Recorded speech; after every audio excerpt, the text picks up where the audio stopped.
Hey, it's Elaf, and in this video, I'm going to show you how to use your own product to create an AI photo and an AI video that you could use to be marketed any way you like. In this video, I'm going to be using a fashion piece, a red jacket that you can see on the screen, and I'm going to show you how to create both a landscape and a portrait video, as well as just a standard photo. I'm making a series of tutorials showing you how to create AI videos and images of different products in different niches. And so if this is something that is interesting to you, then feel free to like, subscribe, and comment what you would like to see next. Like I mentioned, you could use these assets anywhere, whether that's your Amazon storefront or your social media or your other online e-commerce website. Whatever it is that you want, you could use them. And so I'm going to jump straight into it and get started. First, I'm going to show you how this red fur coat looks in creative mode and accurate mode so you can compare them if you like. I'm on the background remover tab like before, and I'll select the coat that's in my assets. I can also upload the photo if I had it in my computer, but after I click on it, I'll send it to the AI product photos and editing tab by clicking the green button. Since the default is creative mode on this tab, I'm going to type in my prompt straight away, and here I want to see this fur coat on a 40-year-old woman smiling, black trousers, standing outside a cafe, and then click generate. It's good to emphasize that you want this exact product.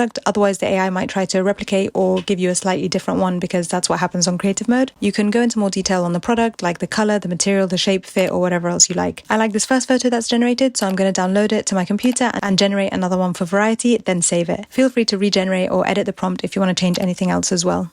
Now let's compare with a photo generated in accurate mode. So I'm going to go back to the input image on the background remover tab, then I'll send it to the studio editor and reposition it. Like I mentioned before, the accurate mode will take the exact product and generate only an AI background around it. So make sure you can place it in the position that you want in the photo, and then click generate product photos to send it to the AI editor tab. Make sure to click on the accurate mode since the default is creative, then type in the prompt. In this case, I'm editing the creative one. So now it says on a 40-year-old woman, smiling, black trousers, standing outside a cafe. Then I'm going to paint over the back of the product so it doesn't show up in the photo and click generate. 4 images are created, flick through it to see the one that you like, and if you want to touch up anything, you can. So I'm going to click edit to send it to the image component on the left, and I'm going to touch it up a couple times before saving.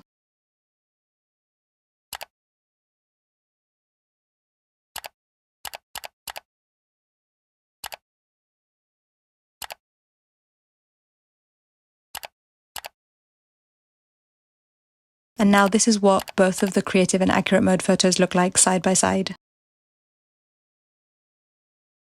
Next, I'll show you how to do the same thing to get this video of this red fur coat.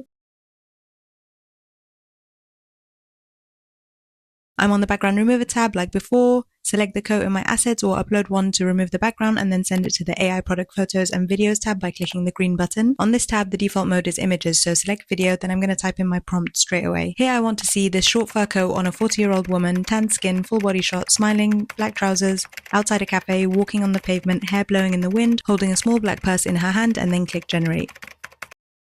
It's good to emphasize that you want this product and any other details that you think are necessary, since some subtle details are not always picked up.